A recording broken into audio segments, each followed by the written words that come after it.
রাসূল পাক সাল্লাল্লাহু আলাইহি ওয়াসাল্লাম বলছেন, একের পর এক যারা গুনাহ করতেই থাকে, যেসব বান্দারা গুনাহ পর গুনাহ করে, গুনাহ করতে আরো গুনাহ করতে, গুনাহ পর গুনাহ করতে করে যাচ্ছে, তাদের অনেক দুঃখ কষ্ট তাদের জীবনে বয়ে নিয়ে আসবে, যারা একের পর এক গুনাহ করতেই থাকে।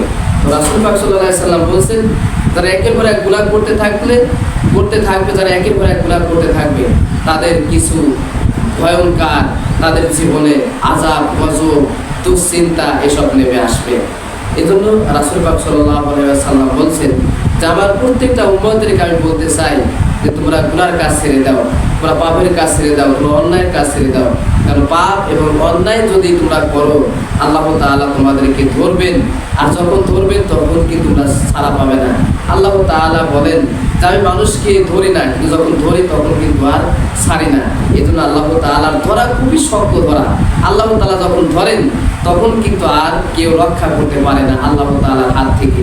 এই জন্য আল্লাহ তাআলার ধরা থেকে কেউ রক্ষা করতে পারে না, আল্লাহ তাআলার ধরা থেকে কেউ আর মুক্তি পায় না। এই জন্য আল্লাহ তাআলার ধরা হচ্ছে সবচেয়ে বড় ধরা। আল্লাহ যখন ধরেন তখন কিন্তু আর ছাড়েন না। দোয়া করব ইয়া রাব্বুল আলামিন, আমরা যাতে সবসময় আমলের কাজ করতে পারি, নেককার কাজ, নেক কাজ করতে পারি, সওয়াবের কাজ করতে পারি, আমলের কাজ বেশি বেশি যাতে করতে পারি, সেই তৌফিক তুমি আমাদেরকে দান করো। রাসূল পাক সাল্লাল্লাহু আলাইহি ওয়াসাল্লাম বলছেন, যারা গুনার কাজ করে তাদের এক নম্বর হচ্ছে কোরআন আপনাকে ছেড়ে চলে যাবে। যারা গুনার কাজ করতেই থাকে, একের পর এক গুনাহ করতেই থাকে, কোরআন তাদেরকে ছেড়ে চলে যায়। এতে কোরআন যে আপনাকে ছেড়ে চলে গেল, কোরআন যে আপনাকে ছেড়ে চলে গেল, কোরআন আপনাকে ছেড়ে দিল, এই কোরআন যেহেতু কিয়ামতের মাঠে সুপারিশ করবে, কোরআন এই কবরে যখন সওয়াল নেওয়া হবে, এই কোরআন পাশে যা দাঁড়াবে, আর সেই কোরআনই যদি আমাকে ছেড়ে চলে যায় গুনার কাজ করার কারণে। এজন্য একটা বড় একটা একটা কথা যে যদি গুনাহ মানুষ করে, পাপের কাজ যদি মানুষ করে, অন্যায়ের কাজ যদি মানুষ করে, তার কাছ থেকে কোরআন বিদায় নিয়ে চলে যায়, তার কাছে কোরআন থাকতে চায় না এবং কোরআন তাকে ছেড়ে চলে যায়। এজন্য আমাদেরকে কোরআন আমাদেরকে আটকে ধরতে হবে এবং এই কোরআনকে আমাদেরকে মজবুত করে ধরতে হবে। ওয়াতাসিমু বিহাবলিল্লাহি জামিআন ওয়া লা তাফাররাকু, আল্লাহ তাআলা বলেন আমার রজ্জুকে তোমরা আটকে ধরো এবং পরস্পর তোমরা বিচ্ছিন্ন হয়ো না। এজন্য রাসূল পাক সাল্লাল্লাহু আলাইহি সাল্লাম বলেন, যারা গুনার কাজ করবে, একের পর এক গুনাহ করতেই থাকবে, গুনাহ করতেই থাকবে, কোরআন তাদের থেকে চলে যাবে। এজন্য কোরআন আমাদেরকে যদি ছেড়ে চলে যায় তাহলে আমাদের তো অবস্থা খারাপ হবে। এজন্য আমরা গুনার কাজ অবশ্যই আমরা গুনাহ আমাদের ভিতরে আছে, সকলের ভিতরে গুনাহ কম বেশি আমাদেরকে গুনাহ আছে। এই গুনাহ যাতে না হয়, গুনাহকে আমাদেরকে ছেড়ে দিতে হবে, সওয়াবের কাজ আমাদেরকে বেশি বেশি করতে হবে। তারপরে রাসূল পাক সাল্লাল্লাহু আলাইহি ওয়াসাল্লাম বলছেন, যারা গুনার কাজ বেশি করে, যারা বেশি বেশি করে গুনাহ করে, এই গুনার কাজ যারা করে তাদের থেকে তাহাজ্জুদ নামাজ তাদের থেকে ছেড়ে চলে যায়।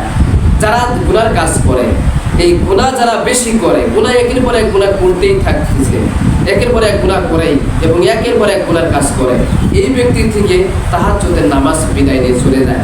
এই তাহাজ্জুদ নামাজ তাকে ছেড়ে চলে যায়। কারণ তাহাজ্জুদের নামাজ কিন্তু সকলেই পড়তে পারে না। মানে তাহাজ্জুদ নামাজ পড়ে এবং 5 ওয়াক্ত নামাজ পড়ে, অনেক ভালো কাজ করে, কিন্তু তার ভিতরে অনেক গুনার কাজ আছে। এই গুনার কাজ থাকার কারণে তার থেকে কোরআন বিদায় নিয়ে চলে যায়, তাকে কোরআন ছেড়ে চলে যায়, তাহাজ্জুদ নামাজ তার থেকে ছেড়ে চলে যায়। এই জন্য আমরা যখন বুঝতে পারবো যে আমি তাহাজ্জুদের নামাজ পড়ি কিন্তু তাহাজ্জুদ নামাজটা আমাকে ছেড়ে চলে যাচ্ছে, বা আমার তাহাজ্জুদ নামাজ পড়তে আর মন নাই, তখন বোঝা যাবে আমার কোনো না কোনো সাইড আমাকে গুনাহ হচ্ছে, আমার কোনো না কোনো সাইড আমাকে পাপ হয়ে যাচ্ছে। আর যারা তাহাজ্জুদ নামাজ একেবারেই পড়ে না, তাহলে বোঝা যাবে যে আমার ভিতরে অনেক গুনাহ, আমার ভিতরে খালি গুনার গুনাহ, শুধু গুনার গুনাহ। আমি নামাজ পড়লে কি হবে, কোরআন যেহেতু আমাকে ছেড়ে চলে গেল, তাহাজ্জুদ নামাজ আমাকে এত ভালো লাগতো, এত মজা লাগতো, এত তৃপ্তি লাগতো, সেই তাহাজ্জুদ নামাজ এখন পড়তে মনে চায় না, সেই তাহাজ্জুদ নামাজ এখন আমার ভালো লাগে না, আমার এখন কম ভালো লাগে। এই ব্যক্তিদেরকে আল্লাহ তাআলা বলছেন গুনার কাজ ছেড়ে দাও। গুনার কাজ ছেড়ে দিলে তাহাজ্জুদের নামাজের ভিতরে মজা পাবে, তৃপ্তি পাবে এবং আনন্দ পাবে। কোরআন তেলাওয়াতের মধ্যে তৃপ্তি পাবে, মজা পাবে, আনন্দ পাবে। এই জন্য আমাদেরকে গুনার কাজ ছেড়ে দিতে হবে। যখনই গুনাহ আমরা বেশি বেশি করবো, তখন আমাদের থেকে কোরআন ছেড়ে চলে যাবে, আমাদের থেকে তাহাজ্জুদ নামাজ ছেড়ে চলে যাবে। রাসূল পাক সাল্লাল্লাহু আলাইহি ওয়াসাল্লাম বলছেন যে যারা গুনার কাজ বেশি বেশি করে, তাদেরকে 3 নম্বরে বলছেন, যারা গুনার কাজ বেশি বেশি করে, একের পর এক গুনার কাজ করতেই থাকে, একের পর এক গুনার কাজ অনার্গল করে যাচ্ছে, এদেরকে আল্লাহর ভয় আপনাকে ছেড়ে চলে যাবে, আর তাদের থেকে আল্লাহ তাআলার ভয় কেড়ে নেওয়া হয়। যারা গুনার কাজ করে, পাপের কাজ করে, অন্যায়ের কাজ করে, এই ব্যক্তিদের থেকে আল্লাহর ভয় উঠে চলে যায়। এই ব্যক্তিদেরকে আল্লাহর ভয় তাদের ভিতরে কাজ করে না। মানে গুনাহ করতেছে, তার আল্লাহ যে কোনো সৃষ্টিকর্তা আছেন, আল্লাহ তাকে হিসাব নেবেন, আল্লাহ তাআলাকে তাকে যে ধরবেন, মৃত্যু যে বরণ করতে হবে, কবরে তাদেরকে সওয়াল দিতে হবে, এবং মিজানের কিয়ামতের মাঠে তাদেরকে হিসাব নিকাশ দিতে হবে, আল্লাহ তাআলার সামনে যে তাদের জবাবদিহিতা করতে হবে, এই ভয় ভীতি তার থেকে চলে যায়। এই ভয় ভীতি তার ভিতরে কোনো কাজ করে না, কারণ গুনাহ করলে পরে তার ভিতরে কোনো ভয় কাজ করে না। এই জন্য যখন দেখবেন যারা গুনাহ করতেছে, এরা গুনার কাজ করে যাচ্ছে, পাপের কাজ করে যাচ্ছে, অন্যায়ের কাজ করে যাচ্ছে, এদের ভিতর থেকে কোনো ভালো কাজ আশা করা যায় না, এরা কোনো সওয়াবের কাজ এদের থেকে আশা করা যায় না, নেক কাজ এদের থেকে আশা করা যায় না। এদের ভিতর থেকে এই গুনাহ করার কারণে আল্লাহ তাআলার ভয় তার থেকে উঠে চলে গেছে। এই গুনাহ করার কারণে, পাপ করার কারণে, অন্যায় করার কারণে তার ভিতর থেকে আল্লাহর ভয় উঠে গেছে। এই আল্লাহর ভয় যদি উঠে যায়, আর আল্লাহ তাআলা বলছেন যে তোমরা জেনে রাখো, তোমরা যদি আমাকে ভয় করো, আমাকে যদি ভয় করো, আমি আল্লাহ তাআলা তোমাদেরকে ভয় করার কারণে আমি আল্লাহ তাআলা কিয়ামতের মাঠে তোমাদেরকে পাশে থাকবো। সুবহানাল্লাহ। তাহলে আল্লাহ তাআলাকে ভয় করতে হবে। ভয় কিভাবে? যে আমি এই অন্যায়টা করতেছি, এটা আল্লাহ তাআলা দেখতেছে, এই অন্যায়ের কারণে আল্লাহ তাআলার সামনে আমাকে জবাবদিহিতা করতে হবে। আমি যে নামাজ ছেড়ে দিচ্ছি, আমি নামাজ পড়তেছি না, এটা মহামারী একটা অপরাধ। এই যারা নামাজ ছেড়ে দেয়, নামাজ পড়ে না, এটা হচ্ছে সবচাইতে বড় গুনাহ, হচ্ছে নামাজ ছেড়ে দেওয়া। সবচাইতে বড় শিরক, সবচাইতে বড় জুলুম কাজ হচ্ছে নামাজ ছেড়ে দেওয়া। যে ব্যক্তি নামাজ ছেড়ে দেয়, এরা বোঝা যাবে যে এদের মধ্যে কোনো ঈমান নাই। এজন্য নামাজটা আগে ধরতে হবে। যে নামাজ যদি তার কোনো মানুষের ভিতর থেকে যদি নামাজ না থাকে, তাহলে সবচাইতে বড় গুনাহ, সবচাইতে বড় অন্যায়, সবচাইতে বড় খারাপ কাজ তার ভিতরে কাজ করতেছে। কারণ যার নামাজ নাই তার কোনো ঈমান নাই। আল্লাহ রাসূল বলছেন, বাং তারা কাসরাতুল মুতাহাম্মিদান ফাকাদ কাফারা। যে ব্যক্তি ইচ্ছাকৃতভাবে নামাজ ছেড়ে দিল, সে ব্যক্তি কাফের হয়ে গেল। যে ব্যক্তি ইচ্ছাকৃতভাবে নামাজ ছেড়ে দিল, সে ব্যক্তি কাফের হয়ে গেল। তাহলে এখন বোঝেন, আপনি নামাজ পড়েন, অথচ আপনার স্ত্রী নামাজ পড়ে না, আপনি কাফেরের সাথে শুয়ে আছেন। আপনার অনেক স্ত্রী নামাজ পড়ে, অথচ স্বামী নামাজ পড়ে না, অথচ ওই স্ত্রী নামাজি ব্যক্তি, ইমানদার ব্যক্তি কাফেরের সাথে শুয়ে আছে, একই বিছানায় কাফেরের সাথে শুয়ে আছে। এখানে রাসূল বলতেছেন, মান তারা কাসরাতুল মুতাহাম্মিদান ফাকাদ কাফারা। যে ব্যক্তি ইচ্ছাকৃতভাবে একক নামাজ ছেড়ে দিল, সে ব্যক্তি কাফের হয়ে গেল, সে ব্যক্তি কুফরি করলো। এই জন্য আমাদেরকে নামাজ সবচাইতে বড় ইবাদত। আল্লাহ রাসূল বলছেন, আল্লাহ তাআলা বলছেন, তুমি নামাজটা আগে আটকে ধরো। এই জন্য প্রত্যেকটা মানুষকে আগে নামাজ ঠিক করতে হবে, তারপরে আপনি গুনাহগুলো আস্তে আস্তে ছাড়েন। নামাজ যদি সুন্দরভাবে পড়েন, আর নামাজটা আমাদেরকে পড়তে হবে সুন্দরভাবে, ধীরে সুস্থিরভাবে, সুন্দরভাবে, আল্লাহকে হাজির নাজির জেনে এবং আল্লাহকে উপস্থিত জেনে আপনাকে নামাজে দাঁড়াতে হবে। আর যখন নামাজে দাঁড়াবো, তখন আপনি মনে করতে হবে যে আমার পিছনে মালাকুল মউত দাঁড়িয়ে আছে, এবং আমার সামনে আমাকে সওয়াল দিতে হবে, এবং আমার ডান পাশে জাহান্নাম, এবং ডান পাশে হচ্ছে জান্নাত, আর বাম পাশে আমার জাহান্নাম। এটাকে আমাকে চিন্তা ভাবনা করে নামাজে দাঁড়াতে হবে।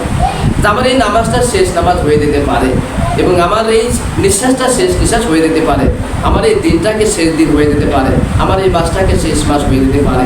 এই জন্য আমাদেরকে আল্লাহ তাআলার প্রতি ভয় রাখতে হবে।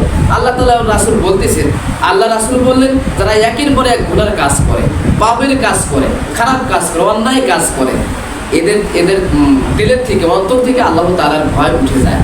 তা আল্লাহ তাআলার ভয় যাদের ভিতরে নাই, তারা তো পাপ কাজ করবেই, তারা তো অন্যায় কাজ করবেই। তারা আল্লাহ তাআলাকে ভয় করে না, কবরকে যারা ভয় করে না, কিয়ামতকে যারা ভয় করে না, পরকালকে যারা চিন্তা করে না যে আমার আল্লাহ তাআলার সামনে জবাবদিহিতা করতে হবে, তারা অনার্গল পাপ করতেই থাকবে। কিন্তু আল্লাহ তাআলা বলেন, সূরা বাকারার ভিতরে প্রথম পৃষ্ঠায় বলা হয়েছে, যারা পাপ করে এদেরকে আমি রশি ঢিল দিই, এদেরকে আমি রশিদ ঢিল দিয়ে দেই, যে তোমরা পাপ করতে থাকো, দেখি তোমরা কত পারো, কিন্তু তোমার একটা সীমানা আছে। পাপ করতে করতে করতে তোমার একটা সীমানা আছে, ওই সীমানা অতিক্রম করতে পারবে না। তোমাকে আমি যখন ধরবো, যখন ধরে নেব, তখন তুমি বুঝতে পারবে না। আমি যখন ধরবো, তখন তুমি বুঝতে পারবে যে পাপ করার ঝালা কি। এই জন্য ইমানদাররাও কিন্তু মৃত্যুবরণ করতে হবে না, এবং যারা বেঈমান তাদেরই কিন্তু মৃত্যুবরণ করতে হবে। তো ইমানদারদের মৃত্যু হয় সুন্দর, আর বেঈমানদের মৃত্যু হয় অসুন্দর। এজন্য যদি সুন্দর মৃত্যু যদি কোনো ব্যক্তি চায়, সুন্দর মৃত্যু যদি কোনো ব্যক্তি চায়, তাকে তাদেরকে নেক কাজ করতে হবে, সওয়াবের কাজ করতে হবে, আমল করতে হবে, বেশি বেশি করে আল্লাহ তাআলাকে সন্তুষ্টি করতে হবে, রাসূলের উপরে বেশি বেশি করে দরুদ শরীফ পাঠ করতে হবে, এবং রাসূলের সুন্নাত ধরেই করে আমাদেরকে জীবনযাপন করতে হবে, কোরআন দিয়ে আমাদেরকে জীবনযাপন করতে হবে, আল্লাহ তাআলার হুকুম অনুযায়ী আমাদেরকে চলাফেরা করতে হবে। তাহলে আমরা আল্লাহ তাআলার সামনে আমাদেরকে জবাবদিহিতা করা সহজ হবে। এজন্য আল্লাহ তাআলা রাসূল বলছেন, যারা আল্লাহকে ভয় করে না, এটা তো মানুষই না, যারা আল্লাহকে ভয় করে না, যে আমি তার ভিতরে চিন্তাই কাজ করে না যে আমি আল্লাহ তাআলার সামনে যেতে হবে, এটা আল্লাহ তাআলাকে ভয় করে। আল্লাহ তাআলা বলছেন, যে ব্যক্তি আমাকে ভয় করে তার সওয়াবের কাজ করে আমি আল্লাহ তাআলা সহজ করে দিই। সুবহানাল্লাহ। কারণ যারা আল্লাহ তাআলাকে ভয় করে তাদের দ্বারা কোনো অন্যায় হয় না, তাদের দ্বারা কোনো খারাপই হয় না, তাদের দ্বারা কোনো গুনার কাজ হয় না, তাদের দ্বারা কোনো পাপ হয় না। যারা আল্লাহ তাআলাকে ভয় করে, যখনই একটা অন্যায় বা খারাপ কাজ করতে যায় তখন আল্লাহ তাআলার কথা স্মরণ করে সেই খারাপ কাজ থেকে সরে আসে। আল্লাহ তাআলা বেশি খুশি হন ওই সময় যখন কোনো বান্দা একটা খারাপ কাজ করতেছে, একটা গুনার কাজ করতেছে। ওই গুনার কাজ করার সময় আল্লাহ তাআলা বলছে, সবচাইতে আমি বান্দার প্রতি আমি বেশি খুশি ওই সময় যখন আমার কোনো বান্দা গুনার কাজ করে। কিন্তু ওই সময় গুনার কাজ করতেছে, গুনার কাজ করা শুরু করবে, কিন্তু আমার কথা স্মরণ করে সেই গুনার কাজ ছেড়ে দেয়, আমি আল্লাহ তাআলা সবচাইতে বেশি খুশি ওই বান্দার প্রতি। সুবহানাল্লাহ। যেন আমরা আল্লাহ তাআলাকে ভয় করতে হবে। আপনি আল্লাহ তাআলার ভয় করবেন, আপনার সব কিছু সহজ হয়ে যাবে, সব কিছু আপনার ক্লিয়ার হয়ে যাবে। আমরা আল্লাহকে ভয় করেন। তারপরে রাসূল পাক সাল্লাল্লাহু আলাইহি সাল্লাম বলছেন, যারা একের পরে এক গুনার কাজ করতেই থাকে, যারা পাপ কাজ করতেই থাকে, অন্যায় কাজ করতেই থাকে, যারা একের পরে এক গুনাহ করতেই থাকে, এদেরকে রাসূল পাক সাল্লাল্লাহু আলাইহি সাল্লাম বলছেন, তারপর আপনার মানসিক প্রশান্তি হারিয়ে যাবে। যারা পাপাচার, যারা গুনাহগার, যারা বেঈমান, এই বেঈমানদের যারা গুনাহ কাজ করে, একের পরে এক গুনাহ কাজ করতেই থাকে, তাদেরকে মনের থেকে তার মানসিক প্রশান্তি হারিয়ে যায়। দেখবেন যারা পাপ কাজ করে, অন্যায় কাজ করে, গুনার কাজ করে, এদের ভিতর থেকে আপনার শান্তি কি জিনিস এদের ভিতরে কাজ করে না, যে তাদের ভিতরে শান্তি আর কি, এই শান্তি কাজ করে না। আল্লাহ রাসূল বলছেন, যারা পাপাচার, যারা বেঈমান, যারা গুনার কাজ করতেই থাকে, পাপের কাজ করতেই থাকে, তার মনের ভিতরে কোনো শান্তি থাকে না, তার মনের ভিতরে কোনো প্রশান্তি কাজ করে না। দেখেন যারা গুনার কাজ করে, যারা পাপের কাজ করে, যারা অন্যায় কাজ করে, ও খালি আছে মানুষের কি কোথায় কি আছে কি না আছে, মানুষের কীভাবে ঠকানো যায়, মানুষের কীভাবে ক্ষতি করা যায়, মানুষের সাথে কীভাবে আপনার অন্যায় করা যায়, মানুষের দেখা যায় কীভাবে চুরি করা যায়, কীভাবে ডাকাতি করা যায়, কীভাবে মারিকাটি করা যায়, কীভাবে মানে ওর খালি কাজ হচ্ছে এটাই, ওর ভিতরে শুধু এটাই কাজ করে। কারণ আল্লাহর যে ভয় নেই, এই আল্লাহর ভয় না থাকার কারণে তার ধারা একের পরে এক গুনাহ তার ভিতরে কাজ করতেছে।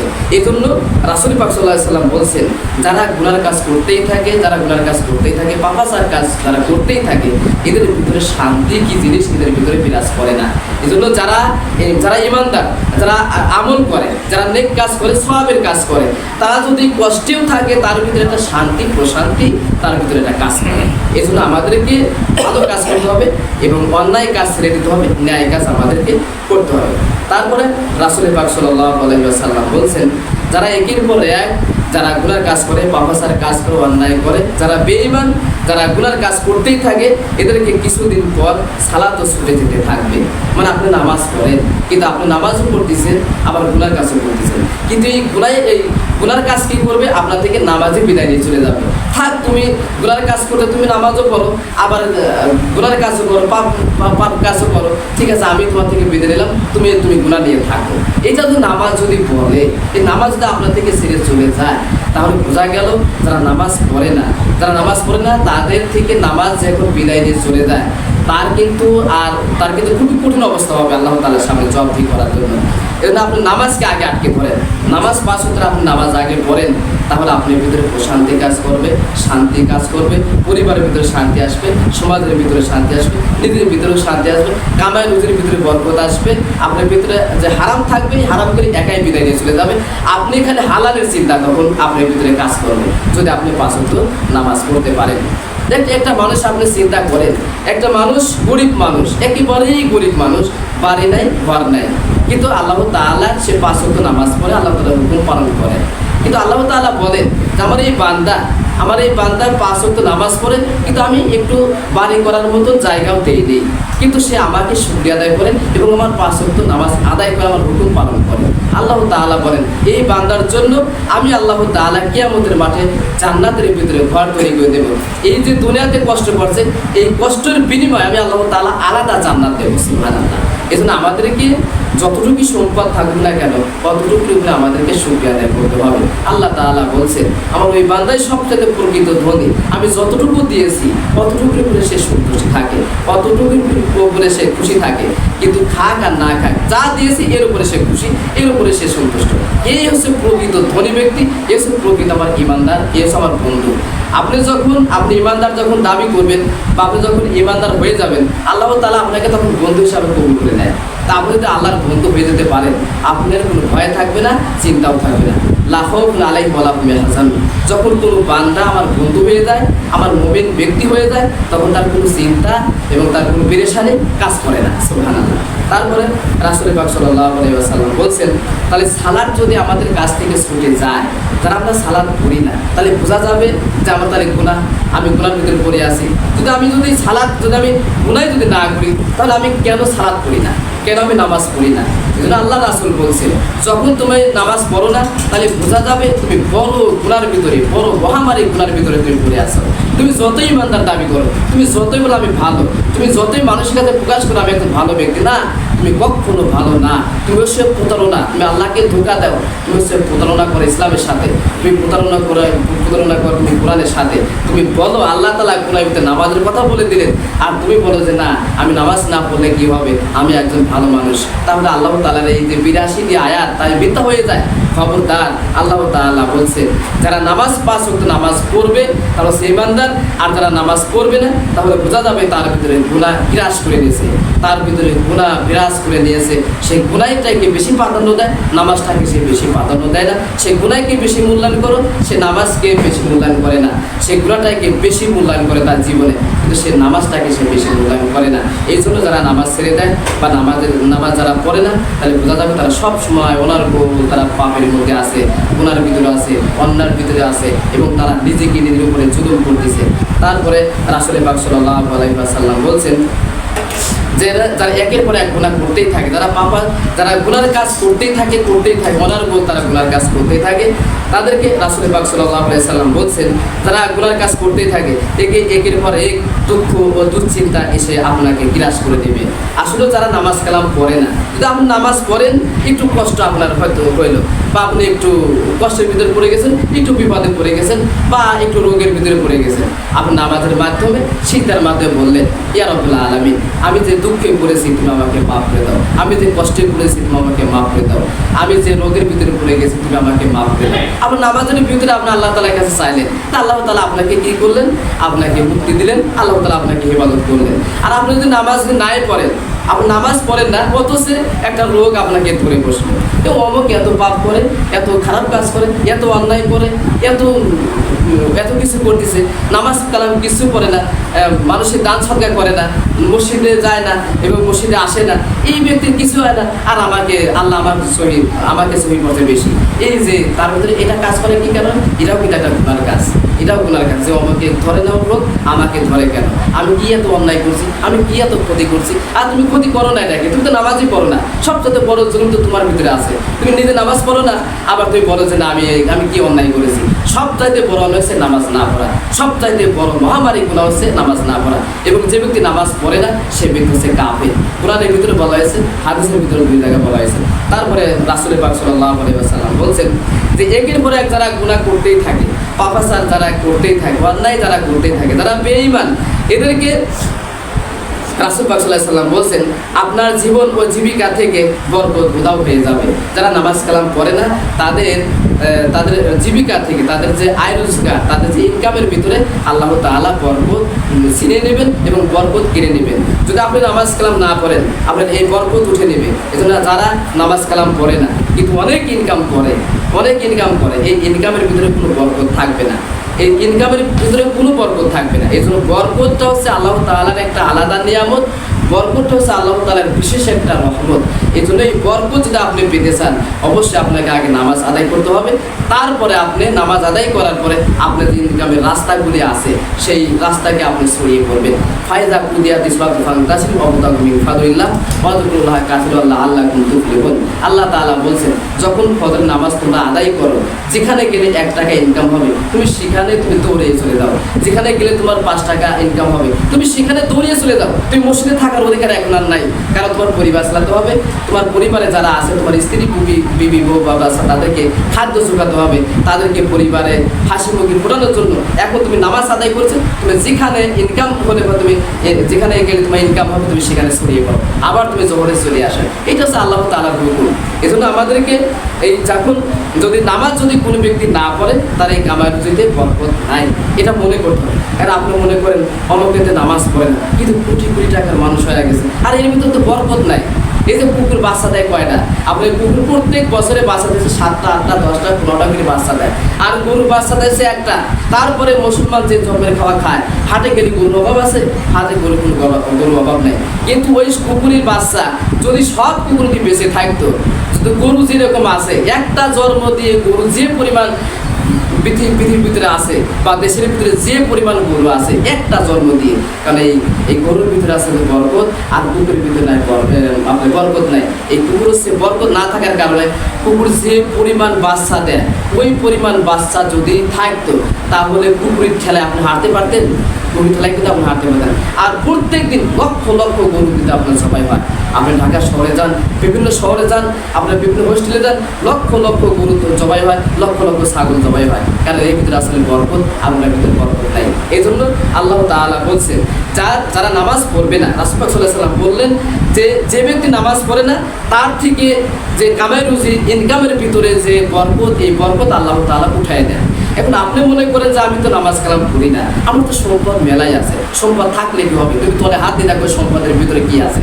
তারপরে অনেক ব্যাংক ব্যালেন্স আছে, আপনি মনে করেন তো নামাজ কালাম করা, তো ব্যাংক ব্যালেন্স অনেক আছে, আপনি তলে হাত দিয়ে দেখেন ব্যাংক ব্যালেন্সের তলে কি আছে। আপনি হারামভাবে ইনকাম করছেন না হালালভাবে ইনকাম করছেন, আপনি ভিতরে খুঁজে দেখেন, ভিতরে নেমে দেখেন যে আপনি ওই টাকাটা হালাল না হারাম, আপনি ওই সম্পদটা হালাল না হারাম। আপনি এই জন্য আমাদেরকে চিন্তা ভাবনা করতে হবে যে আল্লাহ তাআলা বলছে তোমার অটল সম্পদ থাকতে পারে, কিন্তু তুমি নামাজ পড়ো না, তুমি কখনো দাবি করতে পারবে না যে আমার এই সম্পদের ভিতরে, এই সম্পদের ভিতরে, টাকা পয়সার ভিতরে আমার বরকত আছে। না, বরকত নাই। তো এই জন্য যারা বেনামাজি তাদেরকে সম্পদ আল্লাহ তাআলা বেশি দেন, তাদেরকে সম্পদ বেশি দেন। এই বেশি দেওয়ার কারণটা কি? দেখবেন যারা অমুসলিম তাদেরকে হায়াত বেশি, তাদের রোগ ব্যাধি হয় কম। কারণ কি কারণে কম হয়? যাতে তারা মৃত্যুর পরে আল্লাহ তাআলার কাছে বলতে না পারে যে ইয়া রব্বুল আলামিন আমাদের দুনিয়াতে কষ্ট দিয়েছেন, আবার আখিরাতেও আপনি কষ্ট দিবেন। এই কথা যাতে না বলতে পারে, এই জন্য অমুসলিমদেরকে আল্লাহ তাআলা সম্পদ দিয়ে ভরে দিয়েছেন। অমুসলিমদেরকে হায়াত বেশি, অমুসলিমদেরকে রোগ ব্যাধি বেশি কম হয়। এই জন্য ওদের হায়াতও বেশি, ওদের রোগ ব্যাধি কম হয়, এবং ওদেরকে সম্পদ দিয়ে আল্লাহ তাআলা ভরে দিয়েছেন, সম্পদ দিয়ে ওদেরকে মন ভরে দিয়েছেন। কি কারণে দিয়েছেন? আল্লাহ কিয়ামতের মাঠে ওই সব মুসলিমরা বলবে আমাদেরকে দুনিয়াতে কষ্ট দিয়েছেন, আমার আখিরাতেও কষ্ট দিবেন। ওই বান্দারা বলতে পারবে না যে ইয়া রাব্বুল আলামিন আমাদের দুনিয়াতে কষ্ট দিয়েছেন। আল্লাহ বলবে দুনিয়াতে তোমরা যা চেয়েছো তাই দিয়ে দিয়েছি, এখন তোমরা জাহান্নাম খাটো। আর আমার মুমিন ব্যক্তিরা, যারা ইমানদার, যারা আমার বন্ধু ছিল, তারা কষ্ট করেছে, অভাবে পড়ে কষ্ট করেছে, রোগ ব্যাধির ভিতরে পড়ে কষ্ট করেছে, তাদের দুঃখ কষ্ট বালা মুসিবত লেগেই থাকতো। এই লেগে থাকার কারণে আমি তাদেরকে এখন জান্নাত দেবো। রাসূল পাক সাল্লাল্লাহু আলাইহি ওয়াসাল্লাম বলছেন যে বান্দার দুঃখ কষ্ট অভাব অনটন লেগেই থাকে, ওই বান্দা যেন মনে করে যে তার জান্নাত অতি নিকটে। সুবহানাল্লাহ। যে তার জান্নাতটা আল্লাহ তাআলা আরো বেশি দিবেন। পৃথিবীর ভিতরে আল্লাহ তাআলার পরীক্ষার মধ্যে পড়ে যারা বেশি কষ্ট করবে, আল্লাহ তাআলা যাদেরকে পরীক্ষা করবেন, এই পরীক্ষায় যাদের যত বেশি পরীক্ষা আল্লাহ তাআলা তাদের তত বেশি পুরস্কার দিবেন। এটা কিন্তু কোরআনের কথা। আল্লাহ তাআলা যার বেশি পরীক্ষা করবেন তার পুরস্কার আল্লাহ তাআলা তত বেশি দিবেন। এই জন্য আমাদেরকে এই যদি কামাই রুজির ভিতরে বরকত আনতে চাই, অবশ্যই আমাদেরকে 5 ওয়াক্ত নামাজ পড়তে হবে, অবশ্যই আমাদেরকে 5 ওয়াক্ত নামাজ পড়তে হবে। যদি আমাদের অনেক সম্পদ আছে, অনেক টাকা পয়সা আছে, কিন্তু আমি নামাজ কালাম করি না, আপনার এই ভিতরে বরকত নাই, ও শান্তির আপনার শেষ নাই। আপনার পরিবারের ভিতরে দুঃখ কষ্ট, আপনার পরিবারের ভিতরে অশান্তি, ছেলে কথা শুনে না, মেয়ে কথা শুনে না, স্ত্রী কথা শুনে না, পরিবারের ভিতরে ভিতরে ঝামেলা, এই ঝামেলা হয় কি কারণে? বরকত নাই কামাই রুজিতে। এই জন্য আমাদেরকে যদি কামাই রুজির ভিতরে বরকত আনতে চাই, আমাদেরকে 5 ওয়াক্ত নামাজ বাধ্যতামূলক আমাদেরকে পড়তে হবে। 5 ওয়াক্ত নামাজ আমাদের ভিতরে না ছেড়ে দেয়, এটা আপনাকে খেয়াল করতে হবে। তারপরে রাসূল পাক সাল্লাল্লাহু আলাইহি সাল্লাম বলছেন, যারা পাপাচার করতেই থাকে, অন্যায় কাজ করতেই থাকে, গুনার কাজ একের পর এক করতেই থাকে, তাদেরকে রাসূল পাক সাল্লাল্লাহু আলাইহি সাল্লাম বলছেন, আপনার ঘর সংসারে অস্থিরতা তৈরি হয়ে যাবে। যারা নামাজ কালাম পড়ে না, যারা বেঈমান, যারা নামাজ ছেড়ে দিয়েছে, তার সংসারের ভিতর সব অস্থিরতা কাজ করে। আপনি দেখেন, তাদেরকে একটু খোঁজ খবর নিয়ে দেখেন যে তাদের ভিতরে অস্থিরতা কাজ করে। ওই যে ছেলে কথা শুনে না, ওই যে মেয়ে কথা শুনে না, স্ত্রী আপনাকে মূল্যায়ন করে না, স্ত্রী আপনাকে দাম দেয় না। তুমি কত আমাকে ইনকাম করে এত কিছু করতেছে, টিভি করতেছে, ফ্রিজ করতেছে, ঘর করতেছে, কত কিছু করতেছে, আর তুমি এক গোল্ডু ছাড়া আমার ঘরে কিছুই নাই। তুমি কি ইনকাম, তুমি কি করো? আপনি ইনকামের, তারপরে আপনার ইনকামে আপনার স্ত্রীর সন্তুষ্টি না, আপনার ইনকামে আপনার ছেলে মেয়েরা সন্তুষ্টি না। এই জন্য ওই পরিবারের ভিতরে অস্থিরতার মধ্যে সবসময় থাকে। এই অস্থিরতাটা কি কারণে থাকে?